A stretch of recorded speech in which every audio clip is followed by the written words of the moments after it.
I'm Thomas Mitchell, 53 years old, and I never imagined I'd be standing in a Riverside County courtroom with my hands wrapped around a manila folder that could destroy my brother's lies forever. Kevin stood on the opposite side of the room, his lawyer Douglas Harper beside him, in an expensive suit that probably cost more than I made in a month on the construction sites. They were accusing me of kidnapping. Kidnapping.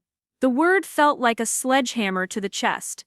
10 years ago, Kevin had shown up at my door with his 4 kids, claimed he had an emergency, and promised he'd be back by morning. Before we jump back in, tell us where you're tuning in from. And if this story touches you, make sure you're subscribed, because tomorrow I've saved something extra special for you. That morning never came. I raised Brandon, Amy, Lily, and Mason. I fed them, clothed them, taught them how to ride bikes and drive cars. I sat through parent-teacher conferences, school plays, soccer games, and hospital visits. Now Kevin was back, not because he missed his children, but because he wanted something else entirely. The house on Maple Street, the one our parents left to both of us, was worth $280,000. He hadn't paid a single mortgage payment in a decade, but now he wanted his cut. His eyes had that familiar gleam, the same look he used to get before heading to Las Vegas with rent money in his pocket. I knew exactly what this was about. Money. Always money with Kevin. The kids sat in the row behind me. Brandon was 19 now, his jaw set in that determined way that reminded me of our father. Amy was 17, her hands clasped tight in her lap. Lily, 15, looked ready to jump across the courtroom and tell Kevin exactly what she thought of him. Mason, 13, hadn't looked up from his hands since we walked in. Judge Margaret Collins leaned forward, her reading glasses catching the fluorescent light. She was known for being fair but tough, the kind of judge who didn't tolerate games. "Do you have documentation to support your claims, Mr. Mitchell?" she asked, her voice cutting through the thick air. I held up the manila folder, my fingers leaving sweat marks on the edges. "I do, Your Honor," I said, keeping my voice level even though my heart was hammering against my ribs. The folder contained 10 years of proof. Receipts, records, messages, and one piece of evidence that would crack Kevin's story wide open like a rotten egg. But Judge Collins wasn't looking at the folder anymore. She was looking at the kids. "Do they know what's in there?" she asked, nodding toward Brandon, Amy, Lily, and Mason. Her question hit me harder than I expected. "Not everything," I admitted. Some truths I had kept from them, not out of dishonesty, but out of protection. They knew Kevin had left. They knew he never called, never sent birthday cards, never showed up for Christmas or graduations. But they didn't know the whole story. They didn't know about the messages he sent me asking for cash while I was scraping together money for school supplies. They didn't know about the video his ex-wife Jennifer had recorded, the one where Kevin laughed about walking away from fatherhood like it was some kind of joke. The courtroom went silent. Every eye turned toward me. Kevin's lawyer whispered something to him, probably strategizing their next move. My lawyer, Rebecca Thompson, touched my arm gently, a reminder to stay calm. What was in that folder could change everything. It could prove that Kevin had abandoned his children deliberately, that he had no interest in being a father until there was property and money involved. But it would also hurt.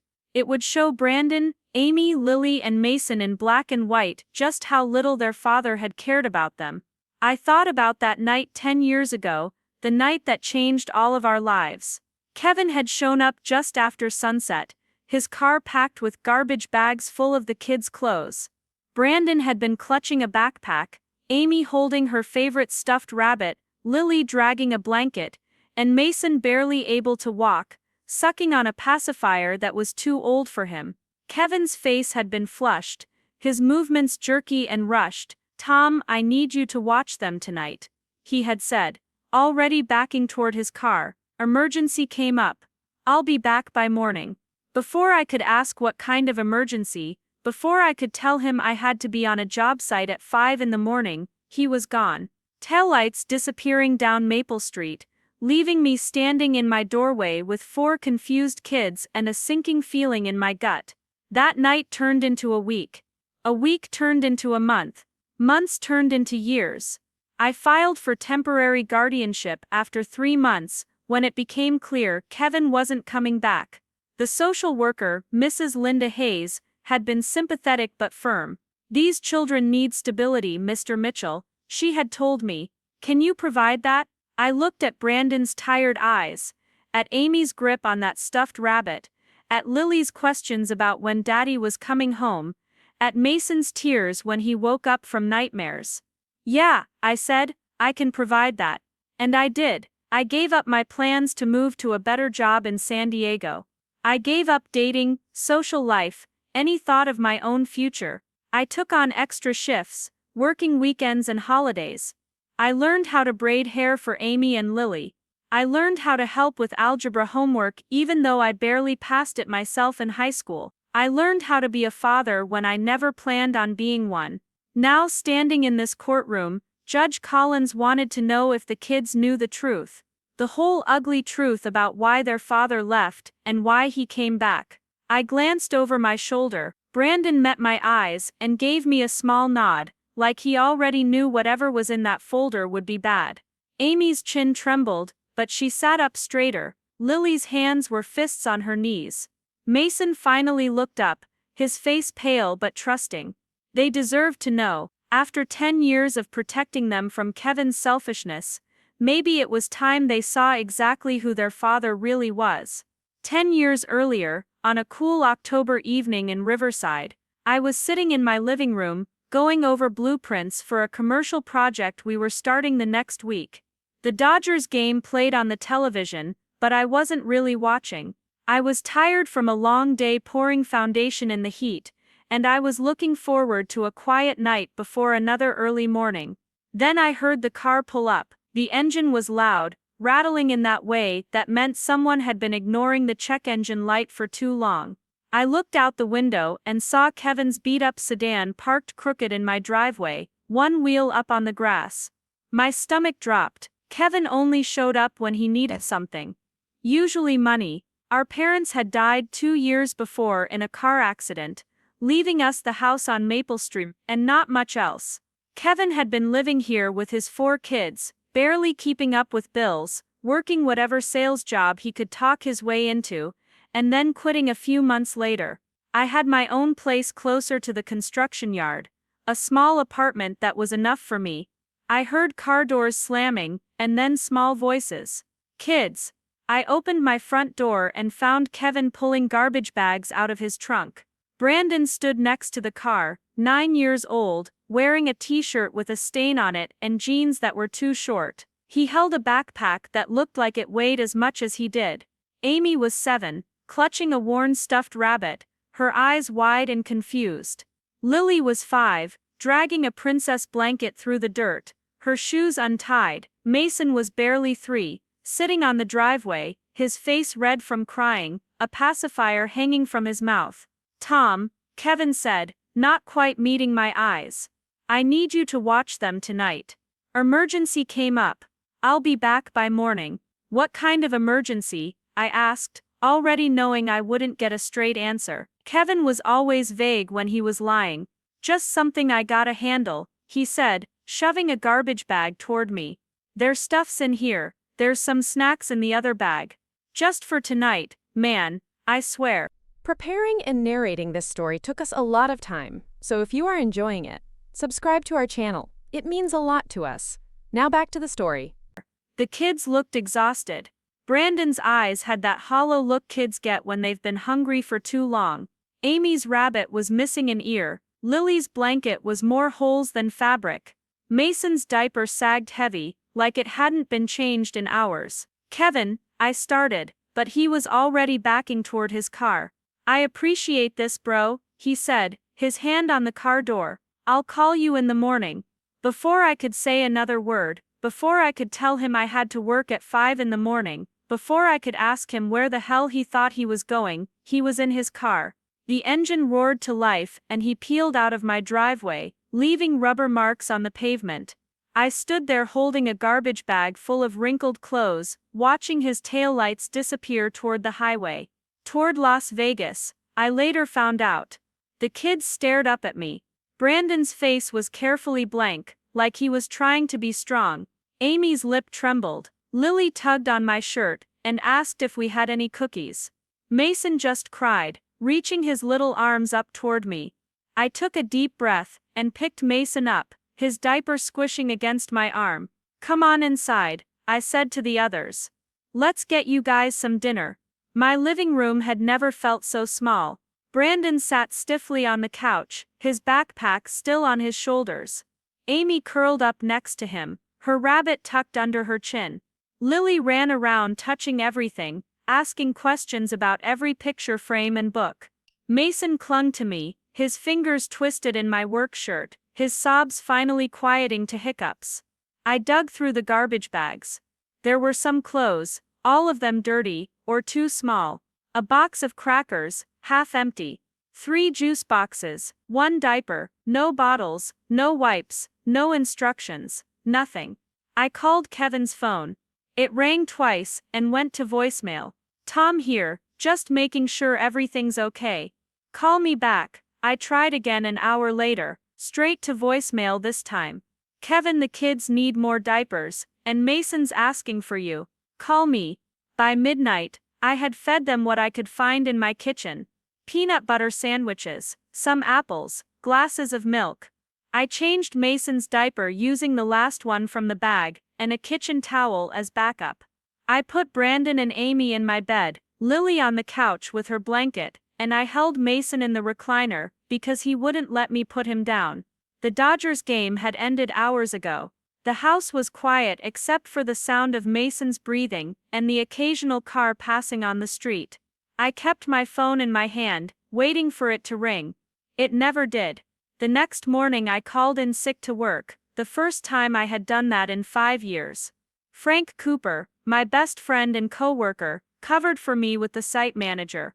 "What's going on?" he asked when I explained. "Kevin dumped his kids on me and took off," I said, watching Brandon pour cereal for his sisters in my tiny kitchen. Frank swore under his breath. "How long's he gonna be gone?"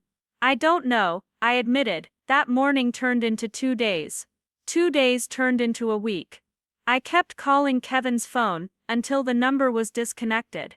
I went to the house on Maple Street, and found it mostly empty. Kevin had cleared out anything valuable.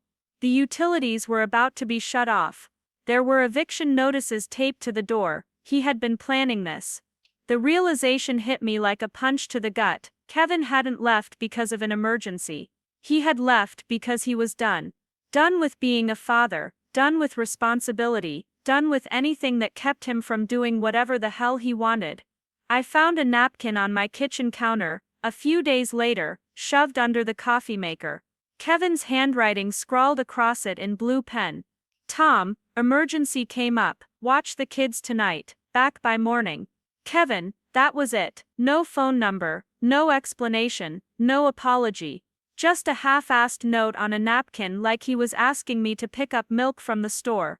I kept that napkin, folded it carefully and put it in a drawer, some part of me knowing I might need it someday. The kids asked about Kevin constantly, those first few weeks. Brandon would stand by the window in the evenings, watching for headlights. Amy would ask every morning if today was the day Daddy was coming back. Lily told her kindergarten teacher that her dad was on a very important trip. Mason cried every night, calling for Dada, until he exhausted himself to sleep. I didn't know what to tell them. I didn't want to lie, but I also didn't want to break their hearts, so I said things like, "Your dad's dealing with some grown-up stuff right now, or he'll be in touch when he can." I said these things while enrolling them in school, while buying them clothes that actually fit, while learning how to cook meals that weren't just sandwiches and cereal. I said these things while filing paperwork with social services, while meeting with Mrs. Linda Hayes, while trying to figure out how to be what these kids needed. 3 months in, Mrs. Hayes sat across from me at my kitchen table with a stack of forms. "Mr. Mitchell," she said, her voice kind but firm, "these children need legal guardianship. Their father has made no contact. provided no support, and appears to have no intention of returning. I can help you file for temporary guardianship, but you need to understand what you're committing to. I looked at the kids. Brandon was doing homework at the coffee table, his tongue sticking out in concentration the way our dad used to do. Amy was drawing pictures of flowers to tape on the refrigerator. Lily was teaching Mason how to stack blocks, even though he kept knocking them down and giggling. What happens if I don't? I asked. Mrs. Hayes folded her hands. Then they go into the foster system. Likely they'll be separated, because it's rare to find a home that can take 4 children at once. My chest tightened. Separated. Brandon ripped away from his sisters, Amy losing the only family she had left, Lily and Mason scattered to strangers. I'll do it, I said. Whatever paperwork you need, I'll sign it. Mrs. Hayes smiled, relief crossing her face. You're doing a good thing, Mr. Mitchell. These kids are lucky to have you. I didn't feel lucky, I felt terrified. I was 53 years old, a construction foreman who lived alone and liked it that way. I didn't know anything about raising kids. I barely remembered to water my own plants. But when I looked at Brandon's concentrated face, at Amy's drawings, at Lily's patience with her baby brother, at Mason's giggles, I knew I couldn't let them be taken away. They had already lost their mother years ago when she walked out on Kevin. They had lost their grandparents in the accident. Now Kevin had abandoned them. I was all they had left, so I signed the papers. I moved us into the house on Maple Street, because it was bigger, and it was technically half mine anyway. I took over the mortgage payments. I got the utilities turned back on. I painted over the stains on the walls, and fixed the broken porch step. I turned the house that Kevin had trashed into a home. Those first few years were brutal. I worked construction during the day, came home exhausted, and then had to figure out dinner, homework, baths, bedtime. Brandon started acting out at school, getting into fights, his grades dropping. Amy had nightmares, and would crawl into my bed in the middle of the night. Lily asked questions I didn't have answers to, like why didn't Daddy love us enough to stay? Mason stopped talking for almost 6 months, just pointed and grunted, his little face sad and confused. I took them to a counselor. I met with teachers. I learned how to braid hair by watching YouTube videos at 2 in the morning. I learned how to make Halloween costumes out of cardboard and duct tape. I learned how to be patient when Brandon slammed doors, when Amy cried over nothing, when Lily threw tantrums, when Mason clung to me like I might disappear too. Money became the enemy I fought every single day. My paycheck from Riverside Construction covered the basics, but barely. 4 kids meant 4 mouths to feed, 4 bodies to clothe, 4 sets of school supplies, 4 everything. I had been saving for years to maybe buy a better truck, maybe take a vacation somewhere, maybe just have a cushion for emergencies. That savings account emptied within the first 6 months. I started taking every overtime shift available. Weekends, holidays, didn't matter. If there was work, I was there. Frank covered for me when I had to leave early for parent-teacher conferences or doctor appointments, and I paid him back by taking the jobs nobody else wanted. The concrete pours in 100-degree heat, the demo work that left you covered in dust and aching for days, the foundation jobs that had you standing in mud up to your knees. I took it all. The house on Maple Street needed work, the roof leaked in 3 places, the water heater was on its last legs.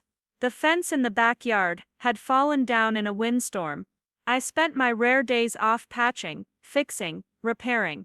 Brandon started helping me when he turned 12, handing me tools, learning how to measure and cut. He never said much during those times, just worked quietly beside me, but I think he appreciated having something to do with his hands, a way to feel useful. School was its own battlefield. Brandon struggled with reading, something that had gone unnoticed when Kevin was supposed to be parenting. The school wanted to hold him back a year, but I fought it. I hired a tutor I couldn't afford, a college student named Marcus, who came twice a week and worked with Brandon at the kitchen table. It took 2 years, but Brandon caught up, more than caught up. By 8th grade he was getting A's and B's, talking about maybe going to college someday, something nobody in our family had ever done. Amy was the sensitive one. the one who felt everything deeply. She cried at movies, at sad songs on the radio, at stories about lost puppies. School was hard for her socially. The other girls could be cruel, the way middle school girls often are, and Amy came home more than once with red eyes and a trembling chin. I did my best to comfort her, to tell her that those girls didn't matter, that she was smart and kind and talented. I enrolled her in an art class at the community center because she loved to draw. She filled sketchbooks with portraits, landscapes, abstract designs, that I didn't always understand, but that were clearly special. Her art teacher, a woman named Mrs. Chen, told me Amy had real talent, that with the right encouragement she could do something with it. I bought her nicer pencils, better paper, whatever she needed. Watching her face light up when she finished a piece made every extra shift worth it. Lily was my firecracker. She had opinions about everything, and wasn't afraid to share them. She fought with teachers who she thought were being unfair, stood up for kids getting bullied, and generally made herself known wherever she went. I got called into the principal's office more than once because Lily had gotten into an argument or refused to follow some rule she thought was stupid. But I also saw her fierce loyalty to her siblings, the way she defended Mason on the playground, the way she helped Amy with her confidence, the way she made Brandon laugh when he was having a rough day. Lily joined the soccer team in 3rd grade and fell in love with it. She wasn't the most skilled player, but she had more heart than anyone else on that field. I made it to every game I could, standing on the sidelines in my work boots and dusty jeans, cheering louder than any other parent there. Mason was the baby, and in a lot of ways, he stayed the baby even as he grew. He didn't remember Kevin at all. To him I was Dad. He called me that from the time he started talking again, and I never corrected him. What was the point? I was the one who taught him to tie his shoes, to ride a bike, to throw a baseball. I was the one who sat up with him when he had the flu, who helped him with his science projects, who listened to him talk about video games. I didn't understand. Mason was quiet and thoughtful, the kind of kid who preferred books and computers to sports and loud activities. He got bullied in elementary school for being small and shy, and it broke my heart every time he came home with his head down, trying not to cry. I taught him how to stand up for himself, not with fists but with words, with confidence. By middle school, he had found his people, the other quiet kids who liked gaming and coding. He talked about becoming a programmer someday, and I believed he could do it. The questions about Kevin never really stopped, they just changed. When the kids were young, they asked when he was coming back. As they got older, they asked why he left. I struggled with how to answer. I didn't want to lie to them, but I also didn't want to poison them against their own father, so I said things like, "Your dad had some problems he needed to work through," or "Sometimes adults make choices that don't make sense to us." I said these things even though what I really wanted to say was that Kevin was selfish, that he had always chosen himself over everyone else, that he cared more about chasing get-rich-quick schemes and gambling away rent money than he did about his own children. I got texts from Kevin during those first couple of years. They were never about the kids, always about money. "Hey man, can you spot me 500? I'm in a tight spot." Or "Tom, need a loan, I'll pay you back next month, I swear." I replied the first few times, asking when he was going to come see his kids, when he was going to take responsibility. He always had excuses, dealing with some stuff right now, soon though. After a while, I stopped responding, then his number got disconnected, and the texts stopped altogether. I found out later that Kevin had been bouncing around Vegas, staying with different women, working under-the-table jobs to avoid paying child support. He had married one of them, a woman named Jennifer, about 6 months after he dumped the kids on me. That marriage lasted less than 2 years. Jennifer divorced him after she realized he was gambling away every paycheck and lying about everything. I didn't know any of this at the time. I was too busy keeping 4 kids fed, clothed and emotionally stable to worry about what Kevin was doing in Nevada. Birthdays were hard. The first year, Brandon's 10th birthday came around in March, and he spent the whole day watching the front door, convinced Kevin would show up with presents and apologies. When bedtime came and Kevin hadn't appeared, or even called, Brandon locked himself in the bathroom and cried. I sat outside the door, not knowing what to say, just telling him it was okay to be sad, that I was there for him. Amy's 8th birthday was quieter, but I saw her checking her little flip phone every few minutes, hoping for a text or call that never came. I threw them parties, invited their school friends, bought them cakes and presents, but I could see the disappointment in their eyes, the hoping and then the hurt when Kevin didn't show. Christmas was even worse. That first Christmas, Lily wrote a letter to Santa asking for her daddy to come home. I found it tucked under her pillow when I was putting away laundry. I sat on her bed with that letter in my hands and felt my heart shatter into pieces. I couldn't give her what she wanted. No amount of overtime or scraped together money could make Kevin be a father, so I did what I could. I made Christmas special. I stayed up late assembling toys, baking cookies, wrapping presents. I strung lights on the house and put up a tree. I played Christmas music and made hot chocolate.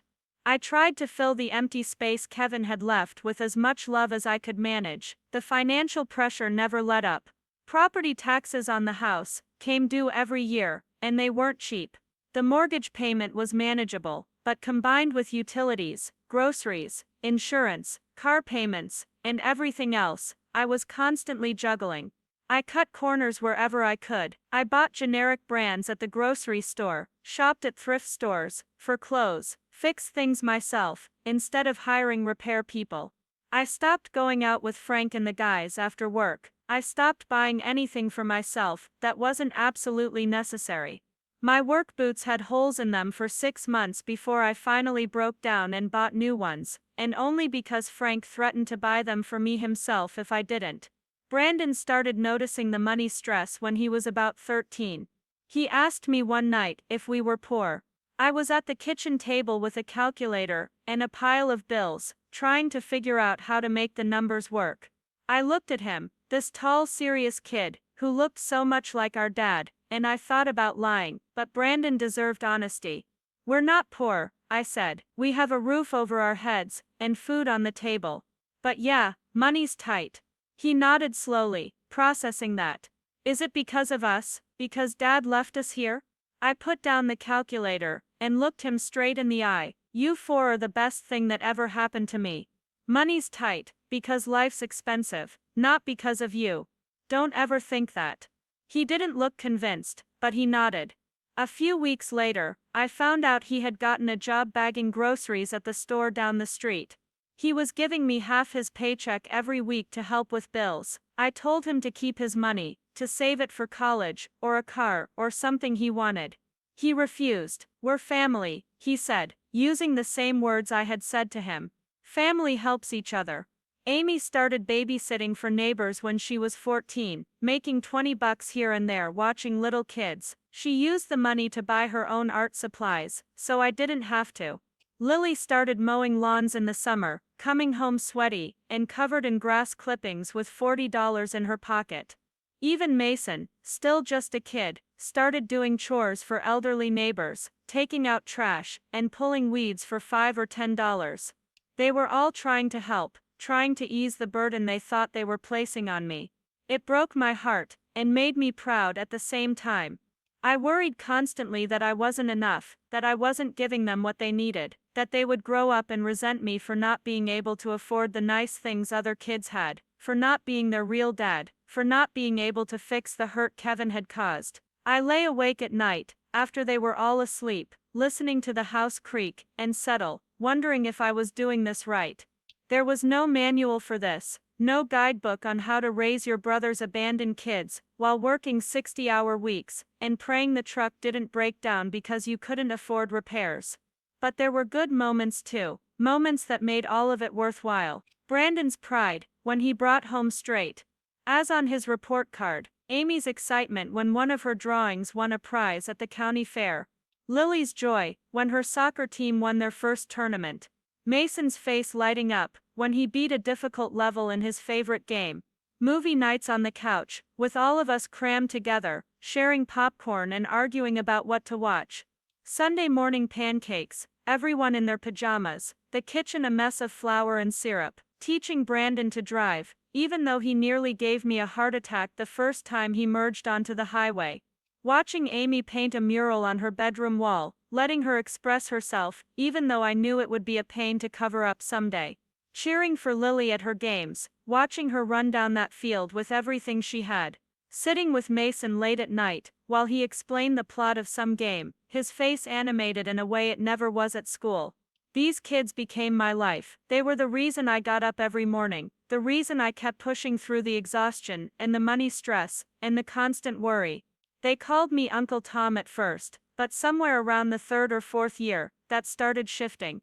Mason called me Dad from the beginning. Then Lily started slipping and calling me Dad sometimes, especially when she was excited or upset.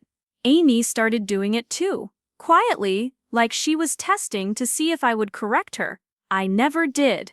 Brandon held out the longest, sticking with Uncle Tom until he was about 15. Then one day, casually, he said something like, "Dad, can you help me with this math problem?" He didn't make a big deal of it, and neither did I, but I had to turn away so he wouldn't see my eyes get wet.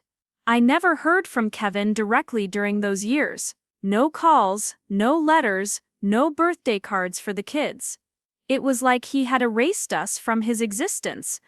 I wondered sometimes if he thought about them, if he felt guilty, if he missed them at all. I doubted it. Kevin had always been good at justifying his own behavior, at making himself the victim in every story.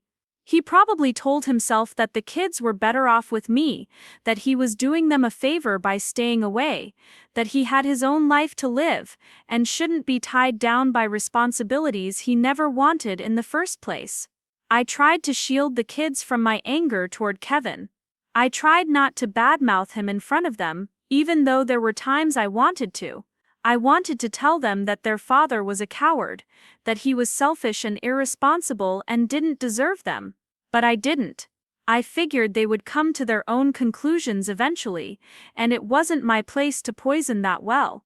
They had enough pain to deal with already. The community helped more than I expected. Frank became like an uncle to the kids, showing up for Brandon's basketball games even though Brandon mostly sat on the bench, bringing pizza over on random weekends, slipping me $100 here and there when he knew I was struggling.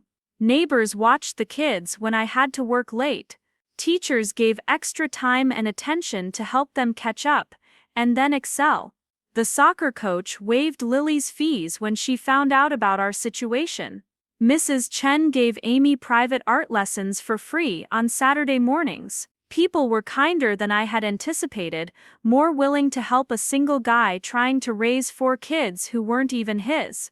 But I also faced judgment. People who thought a single man shouldn't be raising kids, especially girls. People who whispered at school events, wondering where the mother was, wondering what kind of man ends up with 4 kids that aren't his.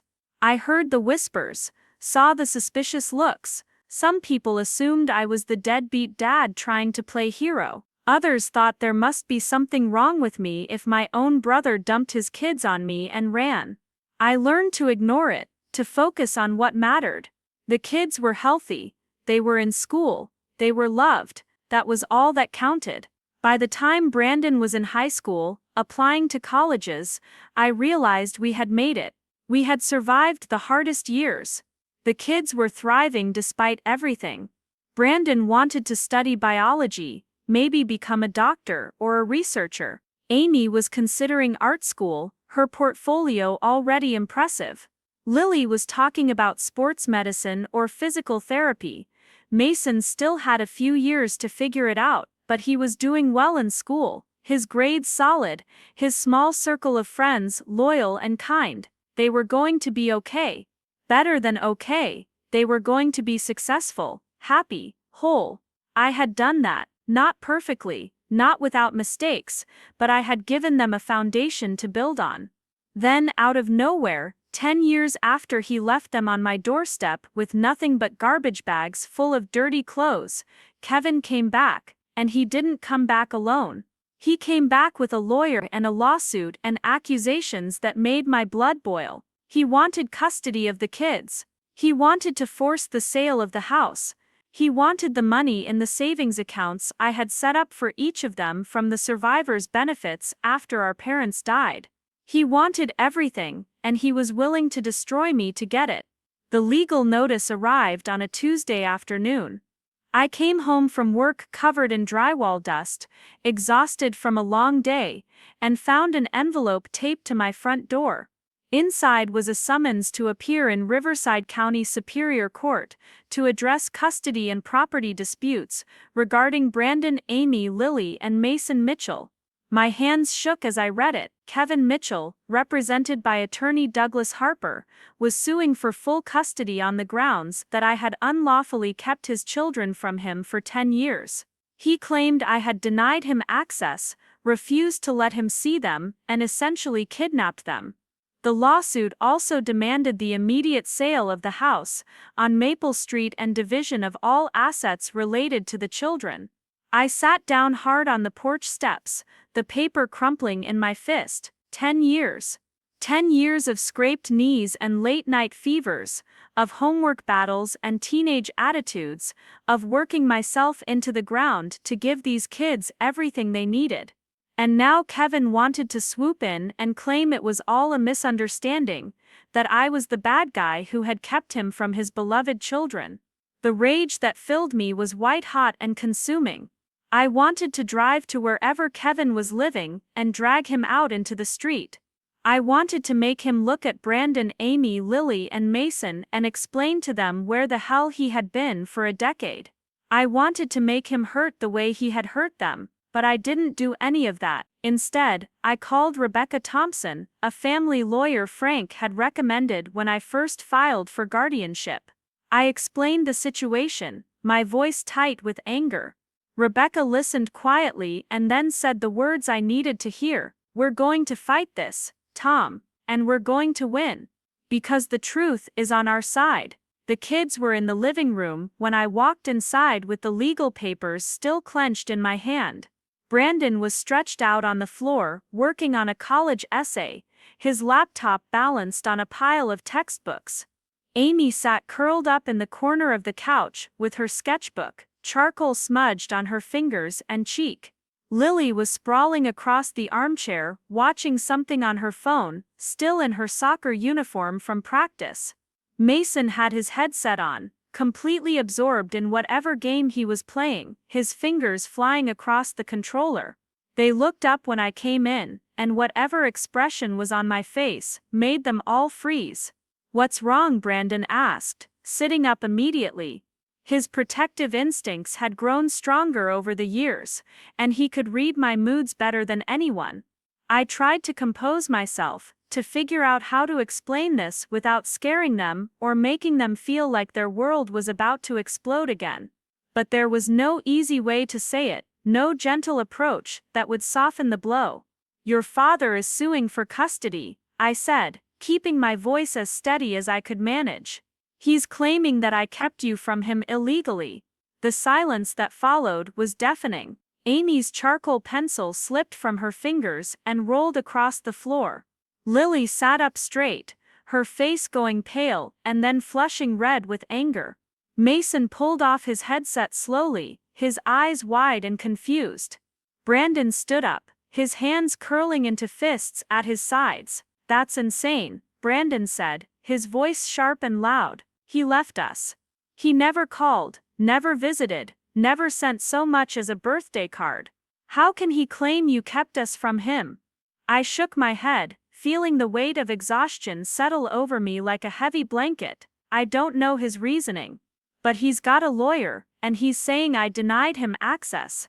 Amy made a small sound, something between a laugh and a sob. "Denied him access?" she repeated, her voice rising. "He didn't want access. He didn't want us." Lily stood up, her face twisted with fury. "Is this about the house? Is he trying to take the house?" I nodded slowly. "The house, and the savings accounts I set up for you guys. He wants everything split up, which means selling the house and dividing the money." Mason's voice was quiet when he finally spoke. "Are we going to have to go live with him?" The fear in his question broke something inside me. I crossed the room and knelt down in front of him, putting my hands on his shoulders. "No," I said firmly, "that's not going to happen. We're going to fight this, and we're going to win. But I need you all to understand that this might get ugly. Your father is going to say things that aren't true, and we're going to have to prove that they're lies." Brandon came over and stood next to me, his hand on my shoulder. "What do you need us to do?" "Tell the truth," I said, looking at each of them in turn.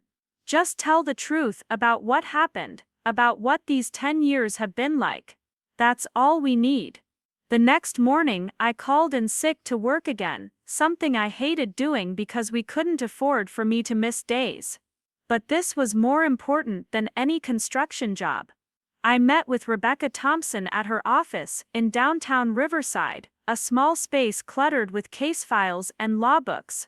Rebecca was in her mid-40s, sharp-eyed and no-nonsense, with graying hair pulled back in a tight bun. She had helped me navigate the guardianship paperwork 10 years ago, and I trusted her completely. "Tell me everything," she said, pulling out a yellow legal pad and pen. "Start from the beginning." I told her about that October night when Kevin showed up with 4 kids and a carload of garbage bags. I told her about the napkin note, about the disconnected phone number, about the months of silence before I filed for guardianship. I told her about the texts asking for money, about finding out he had moved to Vegas and remarried. I told her about 10 years of scraped-together finances, of parent-teacher conferences and soccer games and art classes, of being the only adult these kids could count on. Rebecca took notes rapidly, her expression growing more determined with every detail. "This is good," she said when I finished. "This is all very good, but we need documentation, everything you can find. Phone records, text messages, bank statements showing you paid for everything, school records with you listed as guardian, medical records, anything that proves you were the one raising these children while Kevin was absent." I went home and started digging through old boxes in the garage, pulling out files I had kept over the years. I found the napkin Kevin had left, the ink faded but still readable. I found printouts of text messages from 2015 and 2016, Kevin asking for money and me asking when he was coming to see his kids. I found bank statements showing mortgage payments, utility bills, grocery receipts, medical copays, school fees. I found report cards with my signature on them, permission slips I had signed, emergency contact forms listing me as the primary guardian. I had kept everything, not because I thought I would need it for a court case, but because I was terrified that social services might show up one day and demand proof that I was taking care of these kids properly. Frank came over that evening after his shift ended, bringing takeout Chinese food and a 12-pack of beer. He found me at the kitchen table surrounded by papers, my hands shaking slightly as I organized everything into folders. "You okay?" he asked, setting the food down and pulling up a chair. "I'm furious," I admitted. 10 years, Frank. 10 years of him not giving a damn, and now he shows up with lawyers and accusations. Frank opened 2 beers and slid one across to me. "What's his angle? Why now?" "The house," I said. "Our parents left it to both of us, but I've been the one paying the mortgage and taxes all this time. It's worth close to 300 grand now. He wants to force a sale so he can get his half." Frank swore under his breath. "What a piece of work. And the kids, what do they think?" "They're scared," I said, taking a long drink from the beer. Mason asked if he was going to have to go live with Kevin. Can you imagine?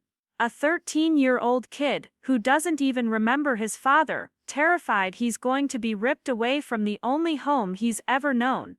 Frank shook his head, his jaw tight. "That's not going to happen. You've been their father for 10 years. No judge is going to ignore that."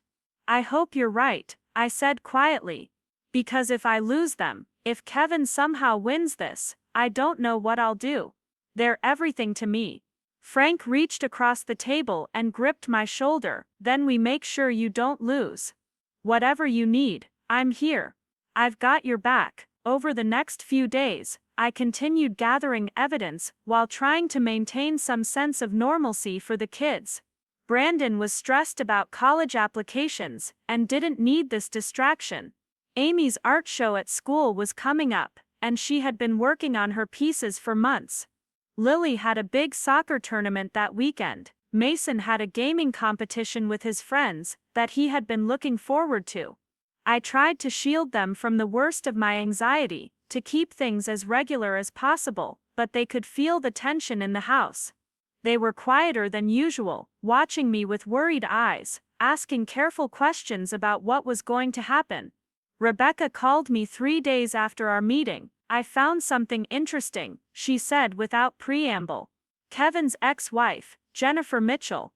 They were married from 2016 to 2017. She filed for divorce, citing abandonment and financial irresponsibility. I did some digging, and she's willing to talk to us. My heart jumped. Talk to us about what? About Kevin, Rebecca said. Apparently she has some very unflattering things to say about his character and his fitness as a parent. She also mentioned something about a video. A video, I repeated. What kind of video? She wouldn't give me details over the phone, Rebecca said, but she wants to meet with us. She's living in Henderson now, just outside of Vegas. I think it's worth the trip. I arranged to take a personal day from work, something that made my site manager grumble, but that he approved when I explained it was for a legal matter. Frank offered to check in on the kids after school, to make sure they had dinner and help with homework. Brandon protested that they didn't need a babysitter, that he was 18 and perfectly capable of handling things, but I insisted. I needed to know they were safe and taken care of while I was gone. Rebecca and I drove to Henderson on a Wednesday morning, the desert landscape stretching out endlessly on either side of the highway. We met Jennifer at a coffee shop near her apartment complex, a small place with cracked vinyl booths and fluorescent lighting that buzzed. Jennifer was younger than I expected, probably in her early 30s, with tired eyes and blonde hair pulled back in a ponytail. She shook our hands and ordered coffee, her fingers tapping nervously on the table. "Thank you for meeting with us," Rebecca said, pulling out her legal pad. "I understand you were married to Kevin Mitchell for about 18 months, Jennifer said with a bitter laugh. "Worst decision of my life. I met him at a bar where he was working as a bartender, or claiming to work anyway. He got fired 2 weeks later for skimming from the till. He told me he had kids, but that his brother had custody because he was getting his life together first. He made it sound noble, like he was being responsible by letting you raise them until he was ready. I felt my jaw clench. That's not how it happened." "I know," Jennifer said, looking at me directly. "I figured that out eventually. Kevin's a liar. He lies about everything, big things and small things, things that don't even matter. He told me he was working on getting the kids back, that he was saving money and getting stable. But every paycheck he got, he gambled away. Every dollar I earned went to rent and food, while he spent his on poker tables and sports bets." Rebecca leaned forward. "You mentioned a video." Jennifer nodded slowly. "About 6 months into our marriage, Kevin got drunk at a party his friend was throwing. Really drunk. He started talking about his kids, about how he walked away from them because he couldn't handle being tied down. Someone was recording on their phone, just goofing around, and they caught Kevin on video. He was laughing about it, bragging about how he dumped his kids on his brother and took off to Vegas to start fresh. He said something like, 'Best decision I ever made, no more diapers and tantrums.' I felt sick. You have this video." Jennifer pulled out her phone. "I got a copy from the friend who recorded it. Kevin doesn't know I have it. When I filed for divorce, I kept it as insurance in case he tried to make me look bad in court, but he didn't even show up to the divorce hearing, so I never needed to use it." She turned the phone toward us. "Do you want to see it?" Rebecca and I watched the video together, the sound tinny through the phone's small speaker. Kevin was clearly drunk, His face flushed, and his words slurred, but the meaning was unmistakable. He talked about leaving the kids with me like it was a clever escape plan. He laughed when his friend asked if he ever regretted it. "Nah man," Kevin said on the video, waving his beer bottle. "I'm free now. Oh! No more kid drama, no more responsibility. Tom can deal with all that, he's better at it anyway. Always was the responsible one." Then someone off camera asked what he would do if his brother couldn't handle it, and Kevin just shrugged. "Not my problem anymore," he said. "I made my choice." The video was dated April 2016, just 6 months after Kevin had left the kids with me. 6 months, and he was already congratulating himself on abandoning his children. Rebecca looked at Jennifer. "Would you be willing to testify in court to provide this video as evidence?" Jennifer didn't hesitate. "Absolutely, Kevin shouldn't get those kids back. He doesn't want them. He wants whatever money he can squeeze out of the situation. When we were married, he talked all the time about that house in Riverside, about how it was worth a fortune, and how unfair it was that you got to live there.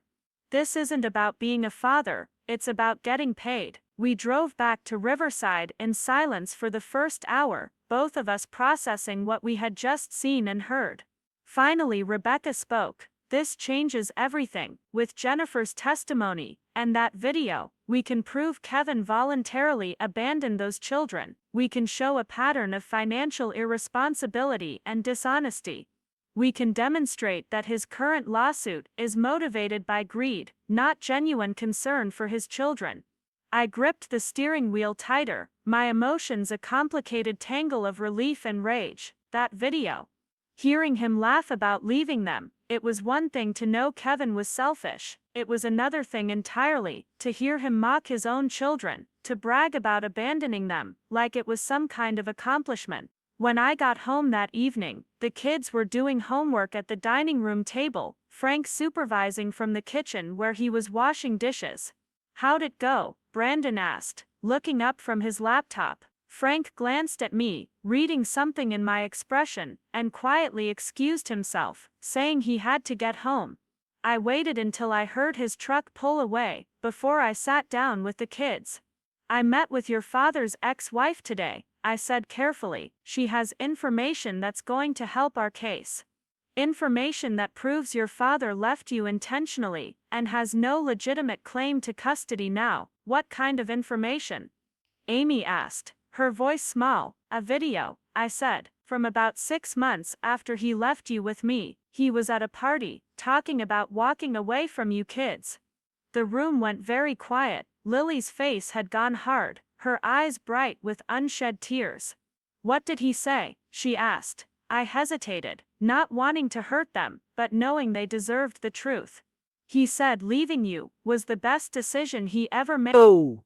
That he was free, and didn't have to deal with kid drama anymore." Mason made a small sound, like he had been punched.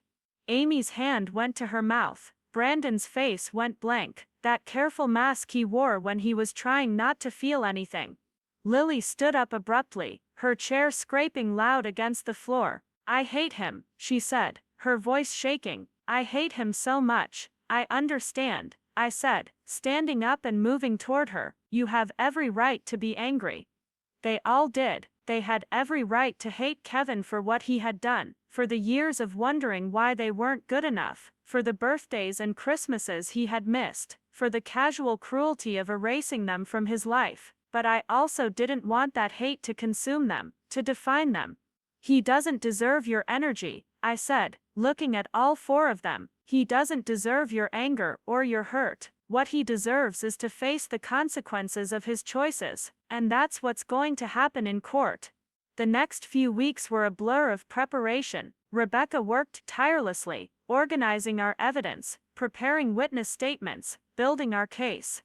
She interviewed the kids separately, recording their testimonies about what life had been like before Kevin left, and what it had been like since.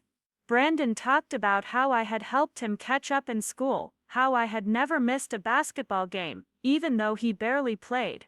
Amy talked about the art supplies I bought her, about how I had encouraged her talent when she felt worthless. Lily talked about coaching her soccer team from the sidelines, about teaching her to be strong and stand up for herself. Mason talked about how I was the only father he had ever known, how the thought of leaving made him feel like his world was ending. Rebecca also tracked down Mrs. Linda Hayes, the social worker who had helped me file for guardianship 10 years ago. Mrs. Hayes remembered our case clearly and was more than willing to testify.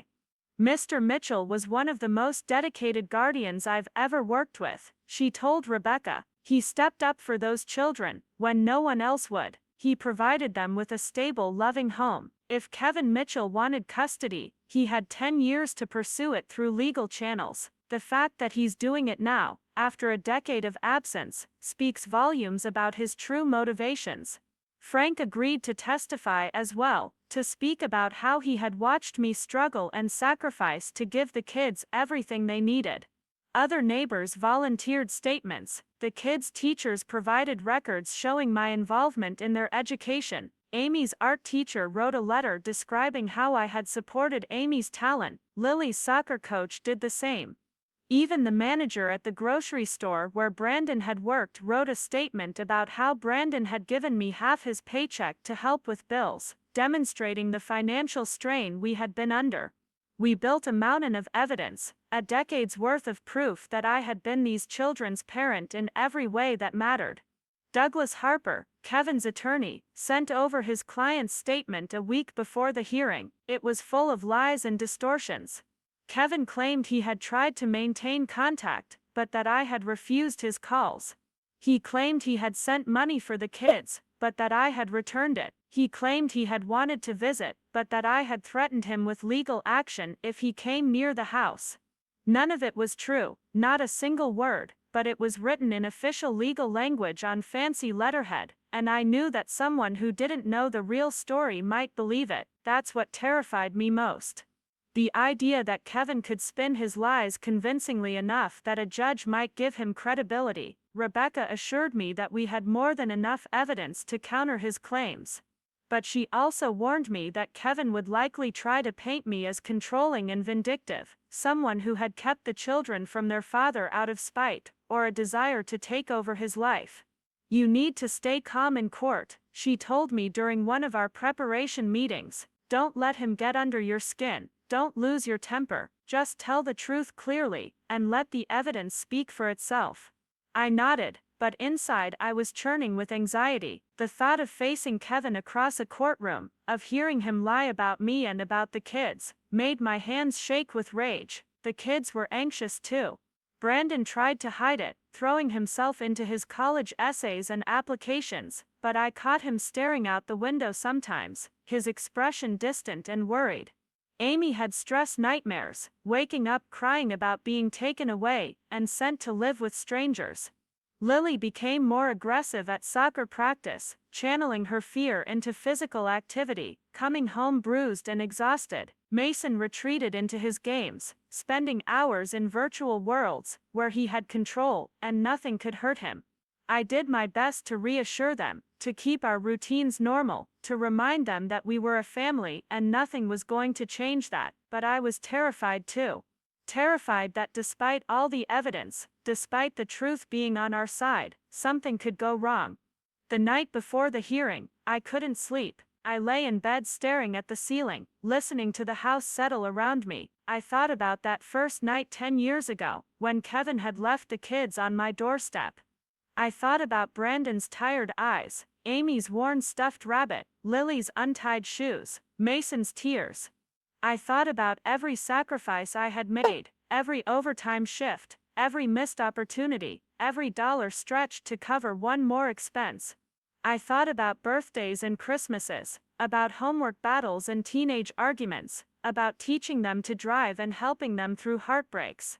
I thought about becoming a father when I never planned to be one, about loving these kids more than I thought it was possible to love anyone. And I thought about Kevin, about my brother who had taken the easy way out, who had chosen freedom over responsibility, who had lived his life, without the weight of 4 children depending on him.